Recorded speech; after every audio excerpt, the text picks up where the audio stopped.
Assalamualaikum warahmatullahi wabarakatuh. Salam sejahtera bagi kita semua. Kita bertemu lagi di mata kuliah pengantar akuntansi.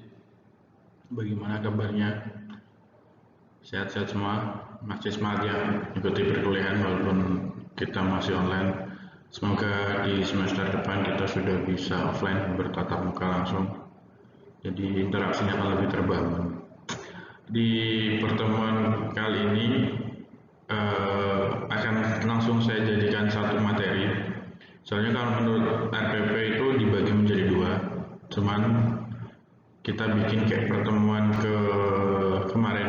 Jadi dua pertemuan terakhir kan di awal materi, terus di pertemuan selanjutnya adalah tugas, quiz. Jadi nanti kita bikin seperti itu aja biar lebih simple.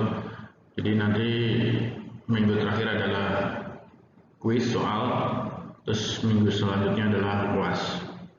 Di pertemuan kali ini kita akan berdiskusi atau belajar tentang aset tetap dan aset tak berwujud. Tujuan pembelajarannya adalah yang pertama untuk kalian mampu menjelaskan, menggolongkan dan menghitung biaya aset tetap, kemudian menghitung penyusutan dengan menggunakan metode garis lurus, unit produksi dan saldo menurun, kemudian mampu membuat ayat jurnal untuk pelepasan aset tetap, menghitung depresi, membuat ayat jurnal untuk depresi, menjelaskan penerapan akuntansi untuk aset tak berwujud, menjelaskan bagaimana beban penyusutan dilaporkan, dan yang terakhir adalah menjelaskan dan mengilustrasikan rasio perputaran aset atau aset turnover. Kita mulai dari yang pertama. Yang pertama adalah karakteristik fixed asset atau aset tetap. Jadi fixed asset atau aset tetap ini merupakan aset yang sifatnya jangka panjang atau minimal lebih dari 1 tahun, atau secara relatif memiliki sifat permanen, jadi terlihat bentuk fisiknya, bisa dipegang, bisa disentuh, seperti contohnya itu peralatan, mesin, gedung, dan juga tanah. Itu merupakan fixed asset, contoh-contoh fixed asset. Nah, dalam bahasa Inggris atau dalam dunia internasional, fixed asset atau aset tetap itu sering juga disebut dengan nama plant assets atau property, plant and equipment. Kalau kalian baca jurnal internasional akuntansi ada singkatan yang cuma ditulis PPE, itu namanya property, plant and equipment, dan itu merupakan aset tetap. Nah, karakteristik aset tetap itu ada 3. Yang pertama adalah memiliki bentuk fisik sehingga merupakan aset berwujud, jadi kelihatan wujudnya, punya bentuk fisik. Yang kedua adalah dimiliki dan digunakan oleh perusahaan dalam kegiatan operasi, jadi dia digunakan untuk kegiatan operasi. Dan yang ketiga, tidak dimaksudkan untuk dijual sebagai bagian dari kegiatan operasi. Misalnya mobil atau misalnya yang lebih ini ya, misalnya truk itu kalau dia digunakan sebagai alat untuk mengantar barang, mobil atau truk yang digunakan untuk mengantar barang, itu dinamakan fixed asset, aset tetap. Tapi kalau mobil atau truk yang dijual di dealer mobil itu bukan merupakan aset tetap, itu merupakan persediaan. Jadi harus dibedakan, tidak semua barang berwujud atau memiliki bentuk fisik yang dimiliki perusahaan itu merupakan aset tetap. Kalau dia ditujukan atau dimaksudkan untuk dijual kembali, itu bukan fixed asset tapi persediaan. Sama kayak yang saya contohkan tadi, bahwa mobil kalau dia digunakan untuk kebutuhan operasi, misalnya dibuat untuk bagian marketing atau dibuat untuk antar barang, itu dinamakan fixed asset. Tapi kalau dia dijual lagi, maksudnya dalam artian perusahaan memang menyetok mobil untuk kemudian dijual lagi, itu dinamakan persediaan, bukan fixed asset. Jadi kalian harus bisa membedakan mana yang fixed asset, mana yang bukan. Ini adalah contoh presentasi aset tetap dan total aset. Secara konvensional, secara tradisional, fixed asset merupakan aset, biasanya merupakan aset yang terbesar yang dimiliki oleh sebuah perusahaan. Tapi semakin kesini, semakin tahun yang bertambah, semakin ada modernisasi, ada sedikit pergeseran. Kalau dulu perusahaan yang besar adalah perusahaan yang memiliki banyak fixed asset atau aset tetap yang sangat banyak. Tapi sekarang perlahan mulai bergeser ke aset tak berwujud. Nilai yang terbesarnya adalah aset tak berwujud. Nah, kita contohkan di sini di slide bahwa dari beberapa contoh di Indonesia, perusahaan di Indonesia masih banyak, hampir semuanya itu, bukan hampir semuanya, kalau kita lihat hanya ada 3 perusahaan yang aset tetapnya di bawah 30%, sedangkan sisanya itu di atas 30%, yang artinya bahwa ketergantungan terhadap aset tetap itu sangat besar bagi sebuah perusahaan, kebutuhan aset tetapnya. Kemudian kita masuk ke penggolongan biaya. Jadi biaya yang telah terjadi dapat diklasifikasikan sebagai aset tetap, investasi atau beban. Jadi tidak semua biaya yang dikeluarkan itu menjadi bagian dari aset tetap. Bisa jadi itu merupakan investasi atau bisa jadi itu cuma merupakan beban. Nah, tahap penggolongan biaya itu yang pertama adalah apakah biaya yang dikeluarkan itu untuk keperluan atau pembelian barang yang berumur panjang. Jadi dicek dulu dia berumur panjang atau tidak. Biasanya lebih dari 1 tahun. Jika iya, barang dicatat sebagai aset dalam laporan posisi keuangan, baik sebagai aset tetap maupun investasi. Jadi ketika barangnya dianggap memiliki umur yang panjang, dia akan dicatat di bagian aset. Kemudian ada di laporan posisi keuangan, baik nanti dicatat sebagai aset tetap maupun investasi. Jika tidak, barang akan diklasifikasikan dan dicatat sebagai beban. Kemudian langkah keduanya adalah apakah aset ini akan digunakan dalam kegiatan normal operasi. Jika iya, aset diklasifikasikan dan dicatat sebagai aset tetap. Jika tidak, aset diklasifikasikan dan dicatat sebagai investasi. Jadi itu tahapannya, langkahnya. Gambarannya seperti ini. Jadi di langkah pertama kita identifikasi dulu apakah barang yang dibeli itu bersifat jangka panjang. Kalau estimasi bahwa barang ini itu umurnya nggak lebih dari 1 tahun, maka dia sudah hilang, sudah tidak termasuk dulu. Tapi kalau dia dianggap usianya, umur manfaatnya itu lebih dari 1 tahun, maka ketika tidak, maka dia akan dicatat sebagai beban. Jadi kalau misalnya tadi kurang dari 1 tahun, dia dianggap sebagai beban. Kalau lebih dari 1 tahun, dia dicatat sebagai aset. Bisa sebagai aset tetap, bisa sebagai investasi. Setelah itu, masuk ke langkah 2, asetnya digunakan dalam kegiatan operasi apa enggak. Kalau digunakan di kegiatan operasi atau tidak itu dianggap sebagai investasi. Kalau digunakan sebagai aset di kegiatan operasi, dia dianggap sebagai aset tetap.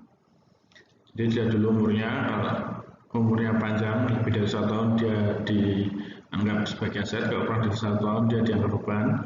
Kalau digunakan dalam kegiatan operasi, dia dianggap aset tetap. Kalau tidak digunakan dalam kegiatan operasi, dianggap sebagai investasi. Nah, barang yang diklasifikasikan dan dicatat sebagai aset tetap normalnya mempunyai umur manfaat lebih dari 1 tahun seperti yang saya bilang tadi, dan digunakan dalam kegiatan normal operasi seperti tadi ya, misalnya digunakan buat mobilitas tim marketing, itu sebagai kegiatan normal operasi, atau digunakan sebagai delivery order dari customer, itu juga digunakan untuk kegiatan normal operasi. Nah, sebuah aset bisa diklasifikasikan sebagai aset tetap, tapi juga bisa diklasifikasikan sebagai persediaan pada perusahaan lainnya. Seperti yang saya contohkan tadi, mobil itu kalau digunakan untuk sarana pengiriman barang itu dianggap sebagai aset tetap. Tapi kalau dijual lagi kayak di dealer mobil atau dealer motor, yang perusahaan membeli motor untuk dijual kembali, itu dianggap sebagai persediaan. Nah, investasi adalah aset jangka panjang yang tidak digunakan dalam kegiatan normal operasi dan dimiliki untuk tujuan dijual kembali di masa mendatang. Jadi misalnya beli tanah untuk dijual lagi, nah itu dia klasifikasikan sebagai investasi. Atau misalnya beli bangunan, perusahaan beli bangunan tapi bukan untuk digunakan sebagai kegiatan normal operasi, diproyeksikan nanti 3 tahun lagi bangunan akan dijual, nah itu dinamakan investasi. Kemudian kita masuk ke biaya perolehan aset tetap. Biaya perolehan aset tetap itu tidak cuma harga belinya saja yang dianggap sebagai biaya perolehan aset tetap, tapi juga biaya untuk memperoleh aset tetap mencakup seluruh jumlah yang dikeluarkan untuk mendapatkan aset hingga siap untuk digunakan. Jadi kalau misalnya beli gedung, harga belinya itu misalnya 1 miliar, tapi ada biaya-biaya lain yang mengikuti atau yang harus dibayarkan. Nah, kita harus memilih biaya-biaya lain itu yang bisa dimasukkan sebagai biaya perolehan aset tetap. Nah, biaya perolehan aset tetap ini nanti akan digunakan sebagai dasar, sebagai dasar penyusutan. Nah, yang pertama adalah gedung. Biaya-biaya pajak yang bisa dimasukkan sebagai biaya perolehan aset tetap. Yang pertama adalah honor arsitek. Kalau kita bikin sendiri, kita pergi ke arsitek, kita minta tolong didesainkan desain gedung 4 lantai. Nah, honor arsitek ini bisa dimasukkan sebagai biaya perolehan aset tetap. Yang kedua, honor insinyur. Udah ada desainnya, terus kita ke orang yang mau membangun, kita lakukan. Nah, honor insinyur ini dimasukkan sebagai biaya perolehan. Kemudian yang ketiga adalah biaya asuransi yang timbul selama pembangunan. Jadi selama pembangunan diasuransikan, maka biaya asuransi ini dianggap sebagai biaya perolehan aset tetap. Yang keempat, bunga dari pinjaman untuk mendanai pembangunan. Nah, kalau pembangunannya didanai oleh pinjaman, maka bunga dari pinjaman itu dianggap sebagai biaya perolehan. Yang keempat, pajak penjualan juga dimasukkan sebagai biaya perolehan. Perbaikan, misalnya udah beli gedung atau bangunan yang sudah jadi, terus perlu diperbaiki di beberapa tempat. Nah, biaya perbaikan ini dianggap juga sebagai biaya perolehan. Selanjutnya adalah modifikasi untuk penggunaan, itu juga dianggap sebagai biaya perolehan aset tetap. Dan yang terakhir adalah pengurusan izin dari badan pemerintah, ini juga dianggap sebagai biaya perolehan aset tetap. Kemudian mesin dan peralatan, biaya-biaya pajak yang masuk sebagai biaya perolehan aset tetap, mesin dan peralatan. Yang pertama adalah pajak penjualan (PPN). Ini jelas, PPN keluaran ini dianggap sebagai biaya perolehan aset tetap. Ongkos kirim itu juga sebagai biaya perolehan. Pemasangan, kalau kita tidak bisa pasang sendiri, kita bayar orang untuk melakukan pemasangan, itu juga dianggap sebagai biaya perolehan. Perbaikan, misalnya kita sudah punya rusak terus diperbaiki, nah itu perbaikan bisa dimasukkan sebagai biaya perolehan. Atau kita beli barang second sedikit kurang bagus terus diperbaiki dulu, nah itu juga sebagai biaya perolehan. Dan asuransi barang dalam perjalanan, pemasangan komponen, modifikasi untuk penggunaan, pengujian untuk bunga, dan pengurusan izin, itu semua dianggap sebagai biaya perolehan aset tetap. Selanjutnya adalah tanah dan pengembangan, yang termasuk biaya perolehan aset tetapnya adalah pajak penjualan, pengurusan izin, komisi makelar, biaya pemilikan tanah, biaya survei, biaya pajak properti, penghancuran atau pemindahan gedung yang tidak diinginkan. Jadi misalnya kalian beli tanah, ada bangunan berdiri di atasnya, terus kalian tidak menginginkan bangunan itu dihancurkan. Biaya penghancurannya itu dianggap sebagai biaya perolehan. Kemudian pengubahan kontur tanah, misalnya tanahnya jeglong itu bahasa Indonesia ya, lago apa sih, tidak rata dengan jalan, misalnya dia cekung tidak rata dengan jalan, terus kita lakukan pengurukan, nah itu juga dianggap sebagai biaya perolehan aset tetap, termasuk selain biaya pembelian ya.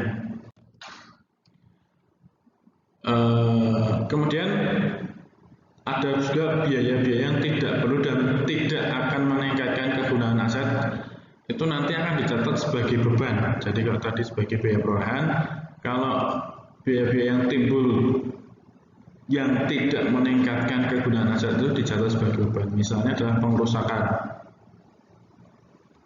kemudian kesalahan pemasangan. Jadi kalau salah masang dirubah lagi, itu tidak dicatat sebagai biaya perolehan. Yang pemasangan pertama, misalnya pemasangan pertama sukses, nah itu dianggap sebagai biaya perolehan. Tapi ketika masang salah, terus masang lagi, nah itu kesalahan yang pertama itu tidak dibolehkan untuk dijadikan dasar biaya perolehan. Pencurian yang tidak diasuransikan, kerusakan selama membuka kemasan mesin dan pemasangannya. Yang kelima adalah denda karena tidak memperoleh izin yang lengkap dari badan pemerintah. Misalnya mau membangun gedung, ternyata izinnya bermasalah, nah dendanya itu tidak boleh dimasukkan sebagai biaya perolehan aset tetap.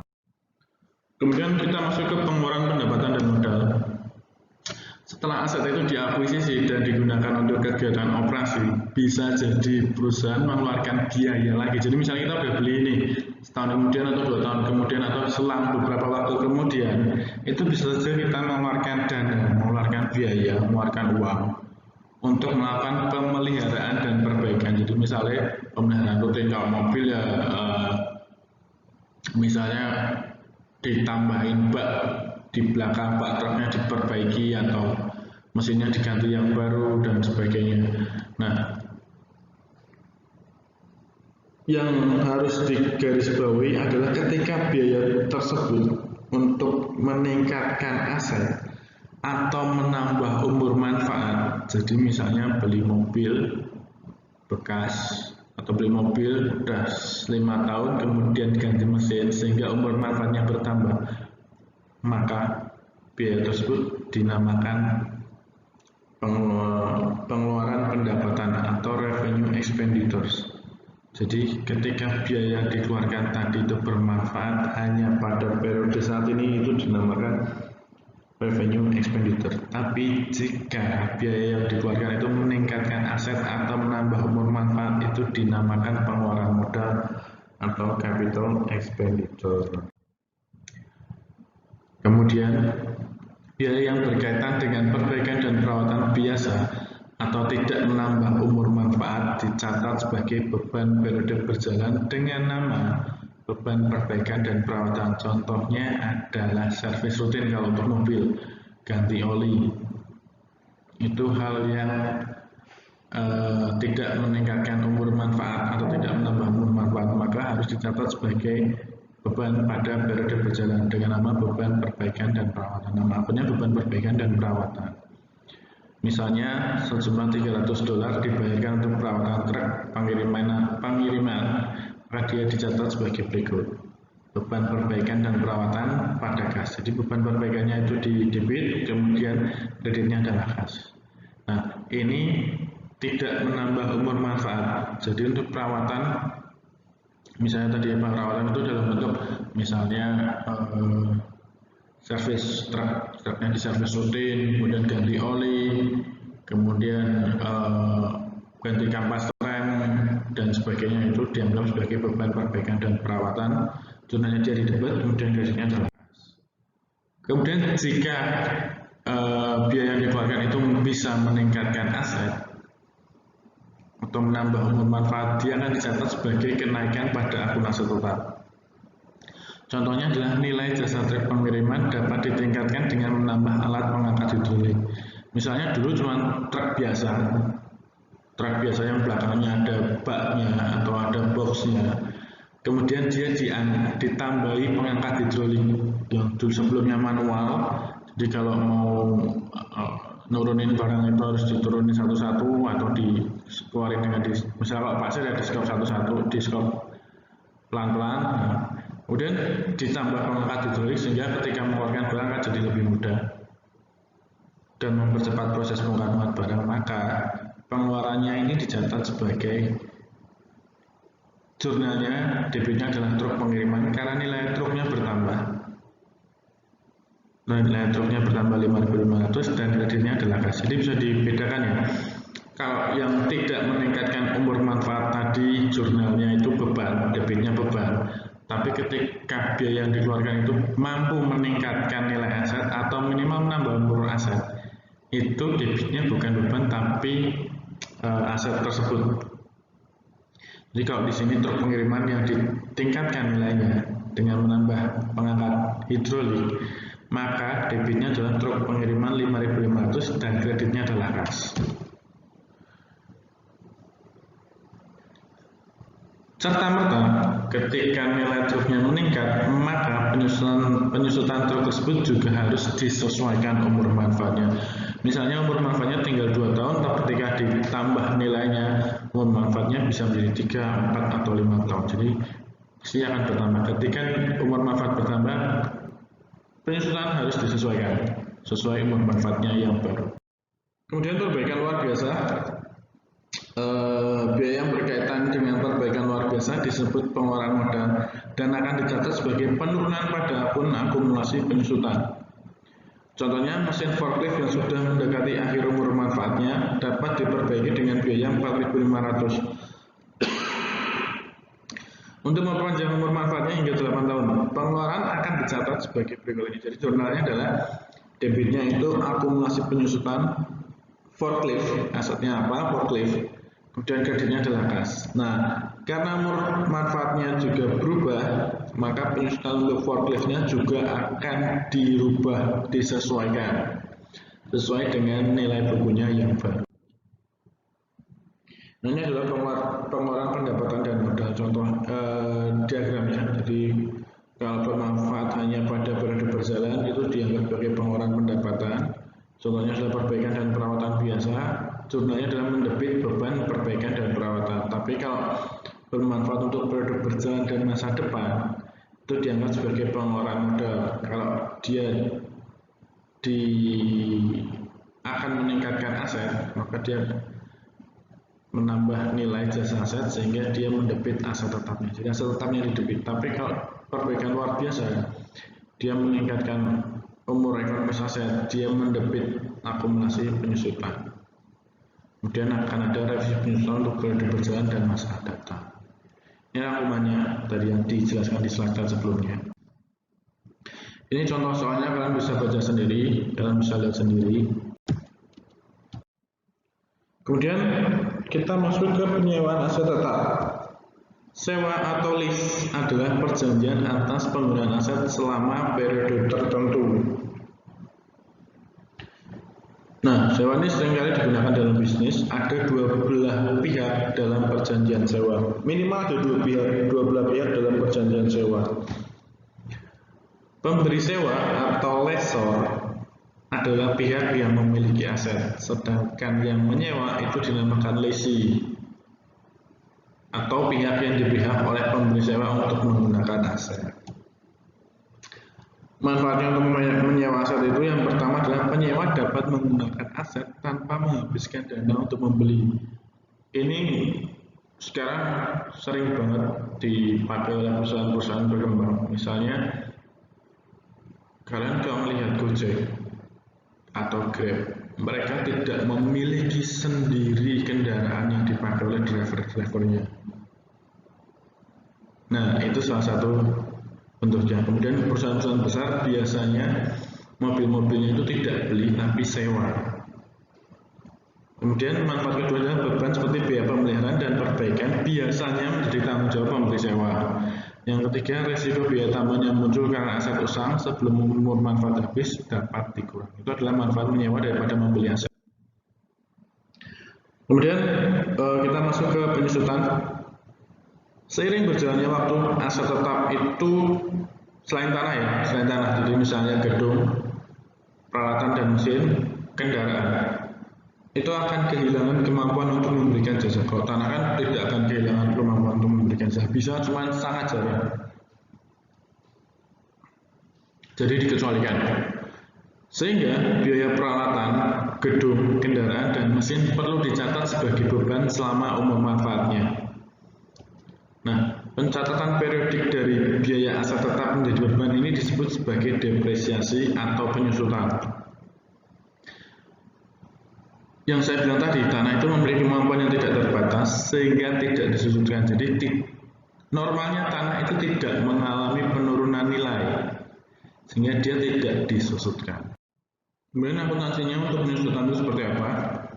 Jurnal penyesuaian untuk mencatat penyusutan itu dengan cara mendebit beban penyusutan dan mengkreditkan akun kontraset bernama akumulasi penyusutan.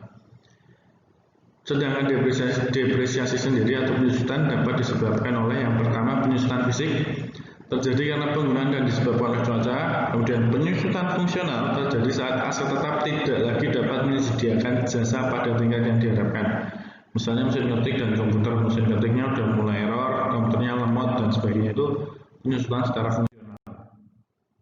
Nah, faktor-faktor yang digunakan dalam menghitung beban penyusutan yang pertama adalah biaya awal aset tetap. Tadi ya, biaya perolehan tadi ya. Biaya perolehan itu menjadi faktor yang menentukan jumlah beban penyusutan yang diakui dalam setiap periode. periode. Yang pertama adalah biaya awal aset tetap. Yang kedua, umur manfaat yang diharapkan. Kemudian yang ketiga adalah estimasi nilai pada akhir umur manfaatnya atau nilai residu. Nilai residu ini bisa ada, bisa tidak, tergantung dari penilaian tim manajemennya.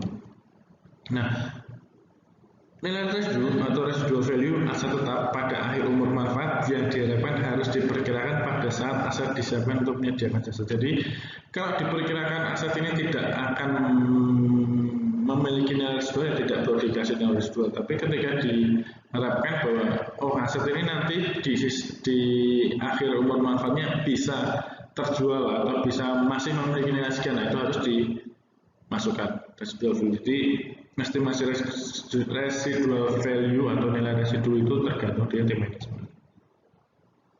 Nah, perbedaan jumlah biaya perolehan awal dan nilai residu disebut biaya penyusutan. Jadi biaya perolehan dikurangi nilai residu itu yang dinamakan biaya penyusutan. Jika aset tetap tidak mempunyai nilai residu, maka keseluruhan biaya harus dialokasikan pada penyusutan. Nah, kalau diestimasikan oleh tim manajemen bahwa aset tetap tidak memiliki nilai residu, jadi nilai residunya 0, maka seluruh biaya perolehan itu menjadi dasar sebagai biaya penyusutan. Nah, ini adalah ilustrasinya.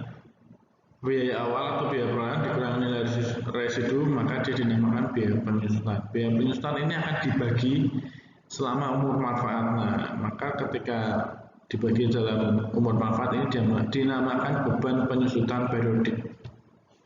Misalnya kalau mobil itu, kendaraan itu biasanya 4 tahun, kalau gedung itu biasanya 15 sampai 20 tahun, itu ada aturannya sendiri. Terutama di pajak, di pajak itu ada aturannya sendiri. Tapi kalau di akuntansi normal perusahaan itu sesuai dengan acuannya dari pajak, tapi bisa sedikit disesuaikan. Dan metode penyusutan itu ada banyak, tapi yang umum digunakan adalah garis lurus, unit produksi, dan saldo menurun. Lain-lainnya tidak terlalu banyak yang digunakan. Di Indonesia sendiri itu yang paling umum adalah garis lurus, unit produksi, dan saldo menurun. Oh ya, yang perlu digarisbawahi adalah penggunaan metode itu harus konsisten, tidak bisa bulan pertama pakai garis lurus, bulan berikutnya pakai unit produksi, kemudian bulan berikutnya pakai saldo menurun, itu tidak diperkenankan. Jadi konsistensi metode itu harus ada, harus digunakan. Jadi konsisten itu perlu dan sebuah kewajiban. Boleh diganti, misalnya setelah 2 tahun atau 3 tahun karena satu dan lain boleh diganti, tapi itu harus dilampirkan di catatan atas laporan keuangan. Jadi tidak bisa seenaknya mengganti metode, harus punya dasar yang kuat untuk mengganti metode. Nah, yang pertama kita bahas adalah metode garis lurus. Metode garis lurus atau straight line method menghasilkan jumlah beban penyusutan yang sama untuk setiap tahun selama umur manfaat aset. Jadi beban penyusutannya akan sama dari tahun pertama sampai tahun terakhir, atau selama umur manfaat itu akan sama nilainya. Contohnya seperti ini. Asumsikan jika peralatan dibeli pada 1 Januari sebagai berikut. Biaya perolehan awalnya itu $24.000, umur manfaatnya 5 tahun, nilai estimasi residunya 2.000. Jadi kalau kita menggunakan rumus yang sebelumnya, biaya perolehan dikurangi nilai residu, maka dia sebagai dasar sebagai biaya penyusutan. Nah, penyusutan garis lurus tahunannya sebesar 4.400 itu dihitung sebagai berikut. Biaya dikurangi nilai residu, biaya perolehan dikurangi nilai residu 24.000 dikurangi 2.000 dibagi 5 tahun, sehingga beban penyusutannya setiap tahunnya itu 4.400. Enaknya garis lurus adalah sederhana. Biaya perolehan dikurangi nilai residu dibagi umur manfaat, udah itu aja, rumusnya itu aja. Sesimpel itu penggunaan metode garis lurus, tidak menggunakan persentase. Kalau tidak menggunakan atau diestimasinya tidak ada nilai residu, ya berarti tinggal 24.000 dibagi 5 tahun. Udah, itu simpel gitu ya. Kemudian asumsikan jika peralatan dibeli pada 1 Oktober sebagai berikut. Kalau tadi kan dibeli di awal tahun ya, di 1 Januari. Akan berbeda ketika dia dibeli di 1 Oktober, jadi tidak di awal tahun, atau di bulan September, bulan Juli, atau bulan Maret. Jadi tidak pas di tanggal 1 Januari, maka akan berbeda perhitungannya. Penyusunan tahun fiskal pertama itu tidak langsung. Kalau tadi kan pertamanya 4.400 ya. Jadi kalau beli di 1 Januari tahun pertama itu langsung 4.400. Tapi ketika pembeliannya tidak di bulan Januari, maka dia harus dibagi. Setahunnya tetap 4.400. Nah, sisa penyusulannya itu berapa bulan? Kalau dibelinya 1 Oktober berarti Oktober, November, Desember. Maka 4.400 dikali 3 dibagi 12. Maka penyusunan tahun fiskal pertamanya adalah 1.100. Kalau dia belinya di bulan Agustus, berarti Agustus, September, Oktober, November, Desember. 4.400 dikali 5 dibagi 12. Nah, itu untuk ilustrasinya seperti itu. Kalau yang penting garis bawahnya adalah bukan kalau dia belinya tidak di bulan Januari, maka harus disesuaikan bulannya. Nah, perhitungan depresiasi garis lurus atau penyusutan garis lurus dapat disederhanakan dengan membagi 100% dengan jumlah tahun masa manfaat yang diharapkan. Dihitung sebagai berikut. Misalnya umur manfaatnya 5 tahun ya berarti 20% persentasenya. Kalau 8 tahun ya 12,5%. Kalau 10 tahun ya 10%. Kalau 20 tahun itu 5%. Kalau 25 tahun itu 4%. Jadi ini lebih simpel lagi. Kalau tadi kan berapa tadi? 24.000 ya, 22.000. Biaya perorangan dikurangi nilai residu 2.000 berarti 22.000 ya. Kalau penyusutannya diestimasikan umur manfaatnya 5 tahun ya 22.000 dikali 20%. Atau 8 tahun ya 22.000 dikali 12,5%. Seperti itu. Itu untuk metode garis lurus. Ini contoh soalnya bisa kalian baca sendiri.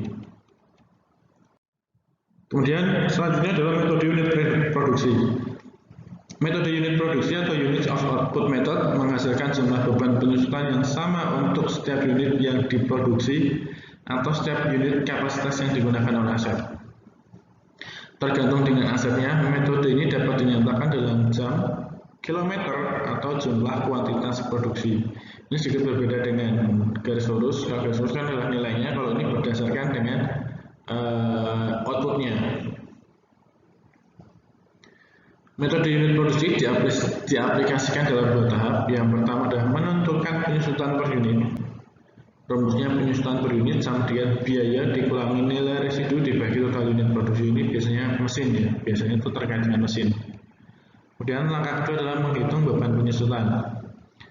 Penyusutan per unit dikali total unit produksi yang digunakan. Kita akan lihat ilustrasinya biar lebih mudah dipahami. Asumsikan jika peralatan pada contoh sebelumnya diharapkan mempunyai umur manfaat 10.000 jam operasi. Tadi yang dibeli 24.000 dikurangi nilai residu 22.000. Kemudian umur manfaatnya diestimasikan atau diproyeksikan itu 10.000 jam operasi. Sepanjang tahun peralatan tersebut beroperasi selama 2.100 jam. Hitunglah penyusutan per tahunnya. Jadi selama 1 tahun itu 2.100 jam produksinya. Nah, metode unit produksi tadi diaplikasikan dalam 2 tahap. Yang pertama menentukan penyusutan per unit atau depresiasi per unit. 24.000 dikurangi 2.000 dibagi 10.000 jam. Sehingga nilainya adalah 2,20 dolar per jam. Ini penyusutan per jamnya. Langkah kedua, menghitung beban penyusutan. Sepanjang tahun, peralatan tersebut beroperasi selama 2.100 jam. Tinggal dikali 2,20 dikali 2.100 sehingga beban penyusutan per tahun adalah 4.620 jam. 4.620 dolar. Ini contoh soal bisa kalian baca sendiri. Dan yang ketiga adalah metode saldo menurun. Metode saldo menurun atau double declining balance method menghasilkan beban periodik yang semakin menurun selama estimasi umur manfaat aset. Jadi nilainya akan semakin menurun kalau garis lurus sama, kalau unit produksi sama. Untuk metode saldo menurun itu sedikit berbeda karena nilainya akan semakin turun. Metode saldo menurun diaplikasikan dalam 3 tahap.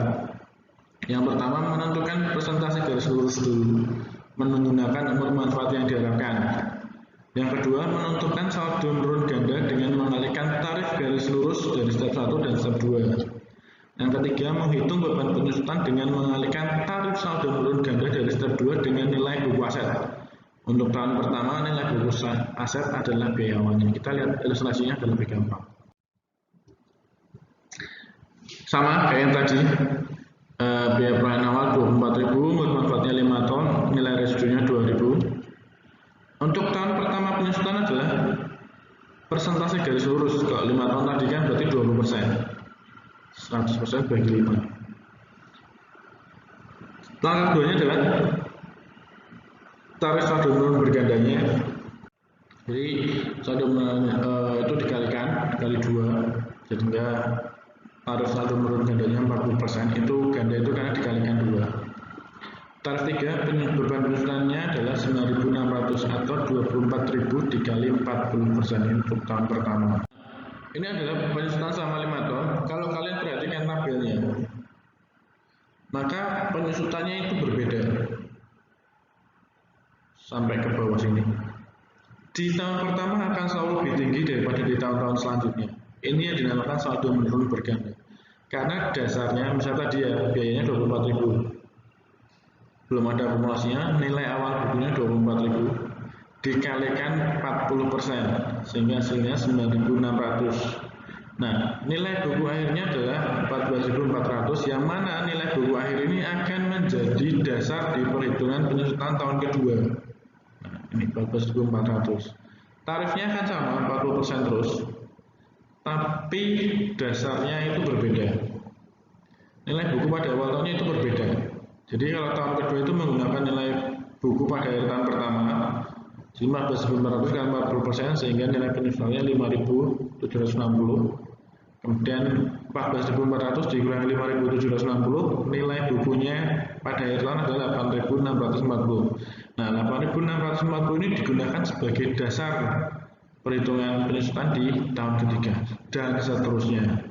Sehingga kalau metode saldo menurun berganda, nilai beban penyusutannya akan semakin menurun setiap tahun. Nah, asumsikan jika peralatan dibeli pada 1 Oktober, penghitungan penyusutannya adalah sebagai berikut. Kayak tadi ya, tiba-tiba belinya tidak di awal tahun. Udah tinggal dikali aja, 9.600 kan yang pertama tadi 9.600 dikali 3 dibagi 12, sehingga tahun pertama itu 2.400. Terus untuk tahun keduanya menjadi 24.000 dikurangi 2.400 dengan 40%, sehingga 8.650 terus sampai terakhir. Nah, metode saldo menurun ini memberikan penyusutan yang lebih besar di tahun pertama aset yang kemudian semakin menurun di tahun berikutnya. Maka metode ini juga disebut sebagai metode penyusutan akselerasi atau accelerated depreciation method. Ini contohnya, kalian bisa baca sendiri. Nah, ini rangkumannya, kalian bisa lihat dari sini lebih jelas. Nah, kemudian kita membandingkan metode penyusutannya. Kalau garis lurus akan sama terus. Kalau unit produksi tergantung penggunaannya, variabelnya, jamnya. Saldo menurun berganda akan berbeda.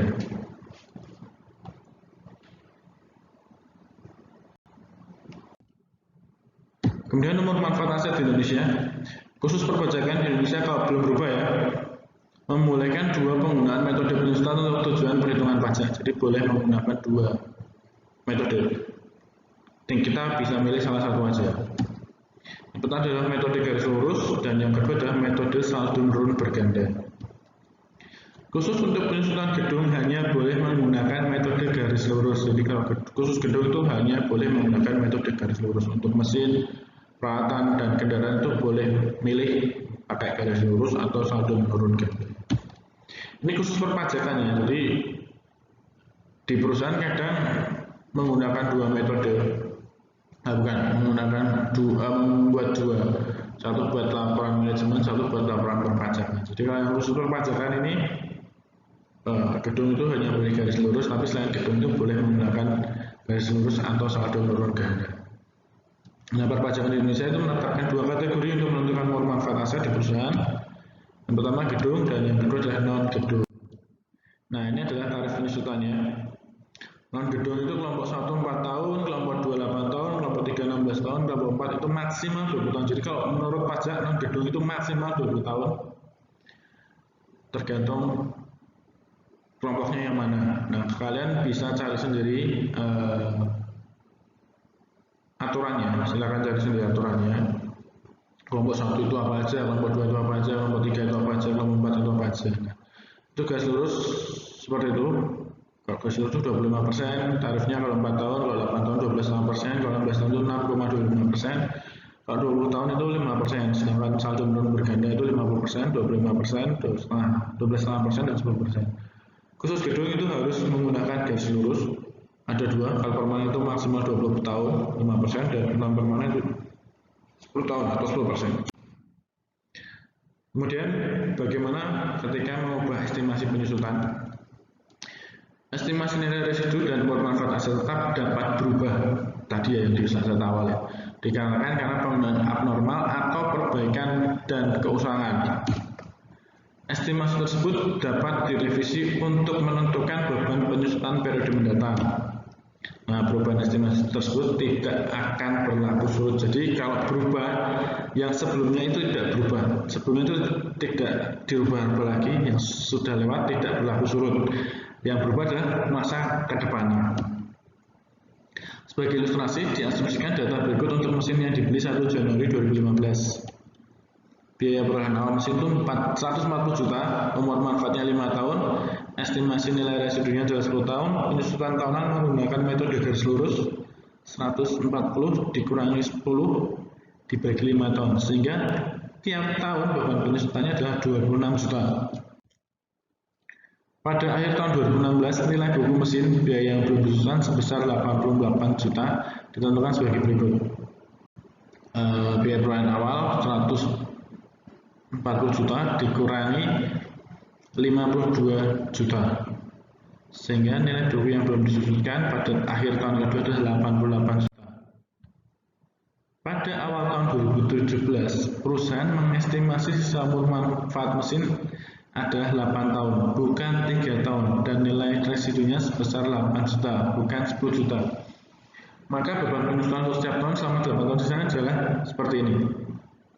Nilai buku akhir tahun kedua 88 juta dikurangi estimasi nilai residu yang direvisi 8 juta. Nah, ini yang tadi saya bilang tidak berlaku surut adalah dia tidak akan menghitung ulang di tahun 2016 dan 2015. Yang dihitung cuma di 2017 dan ke belakangnya, nah, 2017, 2018, 2019, 2020 sampai 8 tahun. Jadi di tahun 2015 dan 2016 tidak perlu dirubah penghitungan penyusutannya. Mulai dirubahnya di 2017 akhir. Di nilai buku akhir tahun kedua 88 juta dikurangi estimasi nilai residu yang direvisi 8 juta, sisanya adalah 80 juta, kemudian dibagi 8 tahun. Sehingga beban penyusutannya per tahun menjadi 10 juta, tidak lagi 26 juta. Nah, ini mengubah estimasi penyusutan. Grafiknya seperti ini. Ini contohnya, silahkan dibaca sendiri. Kemudian kita masuk ke pelepasan aset tetap. Tadi adalah penyusutan, sekarang adalah asumsinya adalah ketika asetnya dijual sebelum masa umur ekonomisnya atau umur manfaatnya habis, atau setelah umur manfaatnya habis dia dijual. Aset tetap yang tidak lagi berguna dapat dibuang atau dijual. Jadi kalau umur manfaatnya sudah habis bisa dijual. Aset tetap tidak boleh dihapus dari akun hanya karena aset tersebut sudah habis disusutkan. Jadi misalnya tadi mesinnya 8 tahun, setelah 8 tahun itu tidak boleh langsung dihapus walaupun umur manfaatnya sudah habis disusutkan. Ayat jurnal untuk mencatat pembuangan aset, menghilangkan aset yang bersangkutan dengan akumulasi penyusutan terkait dari buku besar. Nah, ilustrasinya adalah asumsikan bahwa peralatan yang diperoleh dengan biaya $25.000 telah habis disusutkan per 31 Desember 2015. Pada tanggal 14 Februari 2016, peralatan tersebut dibuang. Pencatatannya adalah sebagai berikut. Akumulasi penyusutan peralatan 25.000 di debit, kreditnya adalah peralatan 25.000 dengan catatan hapus peralatan yang dibuang. Jadi harus ada pencatatannya. Kemudian jika asetnya belum habis disusutkan, penyusutan harus dicatat sebelum memindahkan aset tersebut dari catatan akuntansi. Ilustrasinya diasumsikan bahwa peralatan dengan biaya 6.000 dan tanpa nilai residu disebutkan dengan tingkat penyusutan garis lurus 10%. Pada tanggal 31 Desember 2015, saldo akumulasi penyusutan setelah ayat jurnal penyesuaian adalah 4.650. Pada tanggal 24 Maret 2016, aset tersebut dibuang. Pencatatannya ada sebagai berikut. Beban penyusutan peralatan 150, akumulasi penyusutan peralatan 150 dengan catatan mencatat penyusutan berjalan untuk peralatan yang dibuang. Kata 600 ya, 600 dikali 3/12 karena dia dibuang di bulan Maret. Pembuangan peralatan kemudian dicatat sebagai berikut karena sudah dikurangi penyusutan terakhir. Akumulasi penyusutan peralatan 4.800, rugi atas pelepasan aset tetap karena biasanya kalau belum selesai umur manfaatnya dia akan mengalami rugi kalau dibuang. Dan kreditnya adalah peralatan 6.000 dengan catatan menghapus peralatan yang dibuang. Rugi sebesar 1.200 dicatat karena saldo akun akumulasi penyusutan 4.800 lebih kecil dari saldo akun peralatan. Normalnya kan selalu seperti itu karena belum selesai penyusutannya, masih ada nilainya. Maka ketika dibuang sebelum nilai umur manfaatnya atau umur ekonominya habis, pasti akan mengalami kerugian. Nah, rugi atas pelepasan aset tetap termasuk dalam pos non-operasi dan biasanya dilaporkan di bagian beban lainnya di laporan laba rugi. Nah, kemudian kita menjual, jadi melepas stok, kita menjual. Ayat jurnal untuk mencatat penjualan aset tetap sama dengan ayat jurnal untuk membuang aset. Perbedaannya hanya melibatkan akun kas. Jika harga jual lebih tinggi dari nilai buku, maka transaksi tersebut menghasilkan laba. Ilustrasinya, asumsikan peralatan yang diperoleh dengan biaya $10.000 dan tanpa nilai residu. Disusutkan dengan menggunakan metode garis lurus tahunan 10%. Peralatan dijual secara tunai pada tanggal 12 Oktober setelah 8 tahun penggunaannya. Saldo akun akumulasi penyusutan per 31 Desember tahun sebelumnya adalah 7.000. Ayat jurnal untuk mencatat penyusutan selama 9 bulan pada tahun berjalan sebagai berikut. Karena dijual di Oktober, maka penyusutannya sudah berjalan selama 9 bulan. Jadi 10.000 dikali 9/12 dikali 10%, maka 750 penyusutannya. Setelah penyusutan berjalan dicatat, nilai buku aset menjadi 2.250 karena 10.000 dikurangi beban penyusutan selama 8 tahun sekian bulan ya. Ayat jurnalnya untuk mencatat penjualan jika diasumsikan 3 harga jual yang berbeda. Misalnya dijual di harga 2.250, berarti sama dengan nilai buku aset. Maka jurnalnya adalah kas di debit 2.250, kemudian debitnya akumulasi penyusutan peralatan 7.750 dan kreditnya adalah peralatan 10.000. Berarti impas, tidak rugi, tidak untung. Yang kedua, dijual dengan harga 1.000 atau di bawah nilai buku. Maka jurnalnya adalah kas di debit 1.000, kemudian akumulasi penyusutan peralatan di debit 7.750 dan rugi atas pelepasan aset tetap. Jadi karena dijual di bawah nilai buku pasti akan terjadi kerugian 1.250 dan kreditnya adalah peralatan 10.000. Yang ketiga, jika dijual dengan harga 2.800 atau di atas nilai buku, maka jurnalnya adalah debitnya kas dan akumulasi penyusutan, kreditnya adalah peralatan 10.000 dan laba atas pelepasan aset tetap $550. Jadi ini adalah asumsinya, 3 asumsi ketika dijual dengan harga yang sama dengan nilai buku, ketika dijual dengan harga yang lebih rendah dari nilai buku, dan ketika dijual dengan harga yang lebih tinggi dari nilai buku. Ini contohnya, silahkan dibaca sendiri. Kemudian kita masuk ke sumber daya alam. Aset tetap milik beberapa perusahaan itu bisa juga meliputi kayu, biji besi, mineral, atau sumber daya alam lainnya. Nah, sumber daya ini dipanen atau ditambang, kemudian dijual. Sebagian biayanya didebit ke akun beban. Proses pemindahan biaya sumber daya alam ke akun beban disebut depresi. Nah, depresi itu ditentukan sebagai berikut. Yang pertama, menentukan dulu tarif depresinya yang Rumusnya biaya sumber daya dibagi estimasi total unit sumber daya. Dan atau B-nya mengalihkan tarif depresi dengan kuantitas yang diambil dari sumber daya selama periode berjalan. Di tarif depresi dikali kuantitas yang diambil. Ilustrasinya, asumsikan jika PT Kencana Utama membeli hak tambang sebagai berikut. Biaya kandungan mineralnya itu 400 juta, estimasi total unit sumber dayanya 1 juta ton. Jumlah yang ditambang sepanjang tahun berjalan itu 90.000 ton. Kita cari dulu tarif depresinya. Biaya sumber daya dibagi estimasi total unit sumber daya. Jadi 400 juta dibagi 1 juta ton. Sehingga tarif depresinya itu Rp400 per ton. Nah, keduanya tinggal dikalikan aja, Rp400 per ton dikali 90.000. Sehingga tarifnya adalah, sehingga bebannya adalah Rp36 juta per tahun.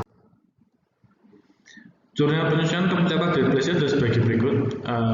Debitnya adalah beban depresi 36 juta dan kreditnya adalah akumulasi depresi 36 juta. Seperti akumulasi penyusunan, akumulasi depresi adalah akun kontra aset dilaporkan pada laporan posisi keuangan. Ini contohnya, silakan dibaca sendiri. Kemudian kita masuk ke aset tak berwujud. Kalau tadi di depan adalah aset berwujud semua, sekarang ke aset tak berwujud. PSAK 13 itu mendefinisikan aset tak berwujud sebagai aset non moneter teridentifikasi tanpa wujud fisik. Jadi kalau yang aset tetap tadi adalah ada bentuk fisiknya. Kalau aset tak berwujud itu tidak ada bentuk fisiknya. Maka agar diakui sebagai aset tak berwujud harus memenuhi kondisi yang pertama, keteridentifikasian. Jadi walaupun dia tidak punya fisik, wujud fisik, tapi dia bisa diidentifikasi.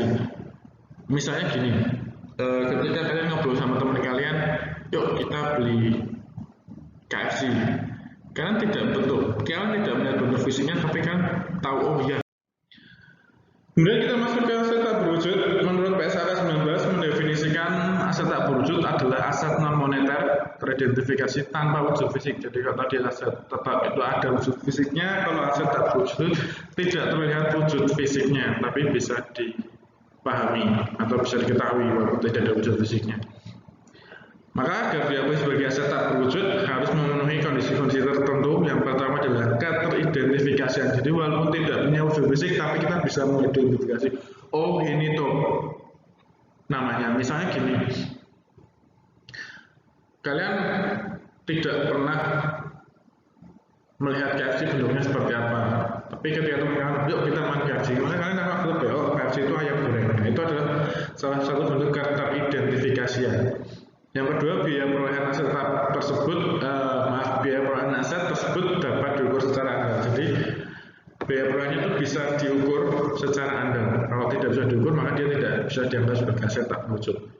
Yang ketiga, adanya kemanfaatan ekonomis masa depan. Jadi masa depan itu dia bisa memberikan manfaat ekonomis di masa-masa mendatang. Akuntansi untuk aset tak berwujud itu sama dengan aset tetap, ada dua isu utama. Yang pertama adalah menentukan biaya perolehan atau biaya awal atau dasar biaya. Yang kedua adalah menentukan amortisasi. Kalau aset tetap itu ada depresiasi dan depresi, kalau aset tak berwujud itu ada amortisasi. Yang mana berapa jumlah biaya yang dipindahkan ke beban. Nah, amortisasi ini dihasilkan dari berjalannya waktu atau penurunan manfaat. Aset tak berwujud juga mengalami penurunan manfaat. Salah satu contohnya adalah paten.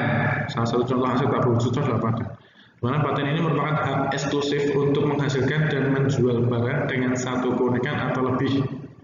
Nah, paten diterbitkan oleh pemerintah dan memiliki umur manfaat 20 tahun. Paten ini juga bisa diperjualbelikan atau bisa mengembangkan sendiri. Misalnya dia membuat, kita beli bisa, atau kita mengembangkan sendiri juga boleh. Biaya perolehan paten termasuk imbalan jasa hukum yang terkait dan didebit ke akun aset, kemudian diamortisasi selama umur manfaat hak paten. Biaya R&D atau Research and Development diakui sebagai beban operasional periode berjalan untuk paten yang dikembangkan sendiri. Nah, estimasi umur manfaat paten juga dapat berubah karena perubahan teknologi atau perubahan selera konsumen. Sama, jadi umur manfaatnya itu bisa berubah. Kemudian metode garis lurus paling sering digunakan untuk menentukan amortisasi paten. Nah, ini ilustrasinya. Asumsikan bahwa pada awal tahun fiskal Januari Bali, perusahaan mendapatkan hak paten senilai 100 juta. Meskipun hak paten belum habis dalam 14 tahun, sisa umur manfaatnya diperkirakan tinggal 5 tahun. Maka ayat zona penyusunan untuk mencatat amortisasi hak paten pada akhir tahun adalah beban amortisasi di debit sebesar 20 juta, karena 100 juta per 5 tahun, 100 juta sebagai 5 tahun, hak patennya dikredit 20 juta. Akuntansi untuk biaya riset dan pengembangan dibenarkan atas dasar bahwa setiap penurunan masa mendatang belum pasti. Kemudian hak cipta dan merek dagang tadi paten, sekarang hak cipta dan merek dagang. Ini merupakan hak eksklusif yang untuk menerbitkan dan menjual karya tulis, materi artistik atau komposisi musikal yang diberikan dalam bentuk hak cipta atau copyright. Hak cipta diterbitkan oleh pemerintah dan diperpanjang sampai 70 tahun setelah kematian pengarang. Jadi misalnya kalian bikin lagu terus didaftarkan hak ciptanya, selama sisa umur kalian itu boleh diklaim hak ciptanya sampai kalian sudah meninggal. 70 tahun setelah kalian meninggal itu juga masih bisa diklaim. Biaya hak cipta termasuk seluruh biaya menciptakan karya ditambah biaya administrasi atau bahan hukum untuk mendapatkan hak tersebut itu dianggap sebagai biaya perolehan. Hak cipta yang dibeli dari pihak lain harus dicatat pada harga pembeliannya dan diamortisasi sepanjang umur manfaatnya. Kemudian merek dagang, ini adalah nama, istilah atau simbol yang digunakan untuk mengenali suatu perusahaan dan produksinya. Kebanyakan perusahaan mengidentifikasi merek dagangnya dengan tanda R dalam lingkaran. Kalau kalian lihat tanda R dalam lingkaran itu merupakan trademark dari sebuah merek perusahaan. Merek dagang memiliki masa penggunaan 10 tahun dan dapat diperpanjang untuk 10 tahun berikutnya. Nah, biaya hukum untuk mendaftarkan merek dagang ke kantor pemerintah dicatat sebagai aset. Jika merek dagang dibeli dicatat sebagai aset dan dipertimbangkan mempunyai umur manfaat yang tidak terbatas dan diuji penurunan nilainya setiap akhir periode. Jadi aset tak berwujud itu harus selalu diuji penurunannya tiap tahun, minimal tiap tahun harus diuji penurunannya. Terkait pembahasan ini nanti di semester 3 kalau nggak salah di akuntansi keuangan menengah kita akan membahas tentang uji penurunan nilai. Yang terakhir, merek dagang mengalami penurunan nilai harus dihapuskan dan diakui sebagai kerugian. Dan ada goodwill. Goodwill ini mengacu pada aset tak berwujud milik perusahaan yang dihasilkan oleh faktor-faktor yang menguntungkan seperti lokasi, mutu produk, reputasi, dan keahlian manajerial. Nah, PSAK memperbolehkan goodwill dicatat dalam akun jika dapat ditentukan secara objektif oleh suatu transaksi. Contohnya, pembelian perusahaan pada harga di atas neto atau aset liabilitasnya perusahaan yang dibeli. Jadi, ketika kalian beli perusahaan, seluruh perusahaan kalian beli, ketika kalian belinya itu di atas harga jualnya, let's say simpelnya di atas nilai bukunya, maka itu selisih antara harga beli dan harga nilai bukunya tadi itu dianggap sebagai goodwill dan dilaporkan sebagai aset tak berwujud. Goodwill tidak diamortisasi, namun rugi harus dicatat jika prospek perusahaan ke depan menjadi lemah. Dan kerugian tersebut biasanya diungkapkan pada beban lain-lain di laporan laba rugi. Ini ilustrasi tentang goodwill. Asumsikan pada tanggal 31 Desember, PT Eka Pratama menentukan bahwa $250.000 dari nilai goodwill yang diperoleh dari pembeli PT Regina diturunkan nilainya. Ayat jurnalnya adalah sebagai berikut. Debitnya adalah kerugian penurunan nilai goodwill dan kreditnya adalah goodwill, dan catatan mencatat penurunan nilai goodwill.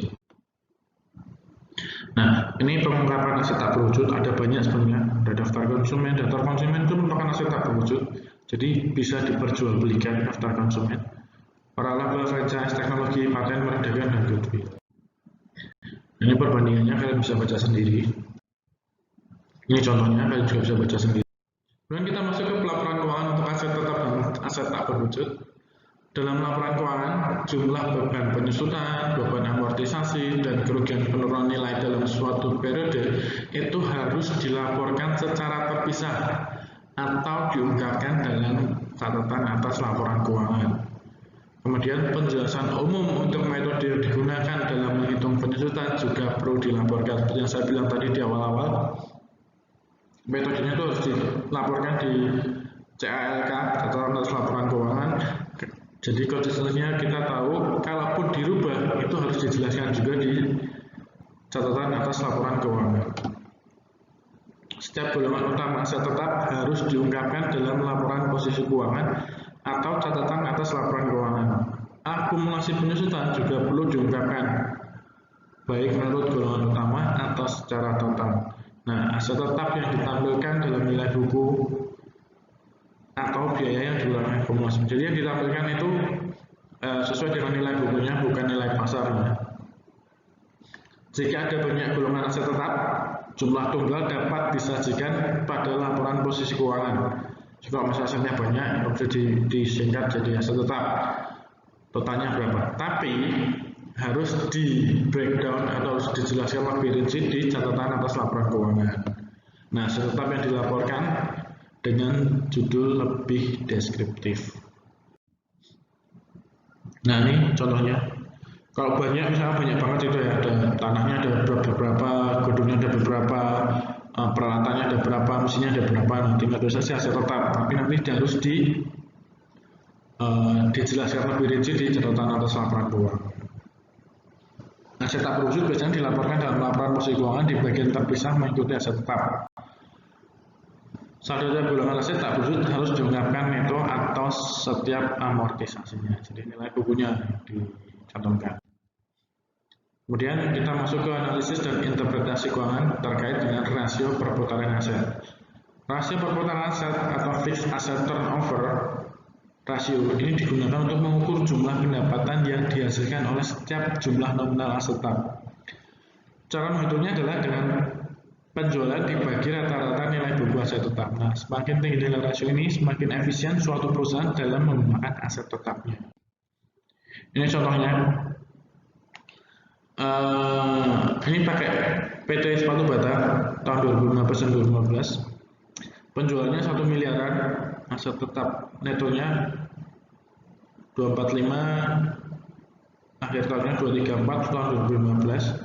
Maka sudah tinggal di rata-rata awal tahun ditambah akhir tahun dibagi 2, sehingga rasio perputaran asetnya tahun 2015 adalah 4,29 dan 2014 4,43. Sehingga kalau kita baca di sini, 2014 dia lebih efektif dalam memaksimalkan aset tetapnya.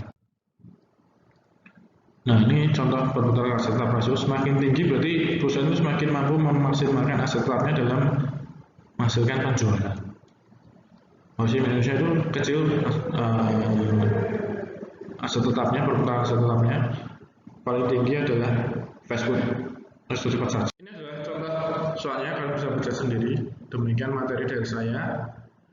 Nanti minggu terakhir kita ada contoh soal aja. Nah, kalian mengerjakan soal seperti minggu lalu, nanti diupload seperti biasa. Nanti akan saya sediakan kantong tugas. Materi UAS akan saya ambil dari materi-materi yang sudah saya sampaikan. Jangan lupa belajar, dipelajari. Walaupun belajar itu tidak harus langsung bisa. Ada beberapa orang yang harus belajar berkali-kali baru bisa, tapi jangan lupa belajar. Kurang lebihnya saya mohon maaf. Wassalamualaikum warahmatullahi wabarakatuh.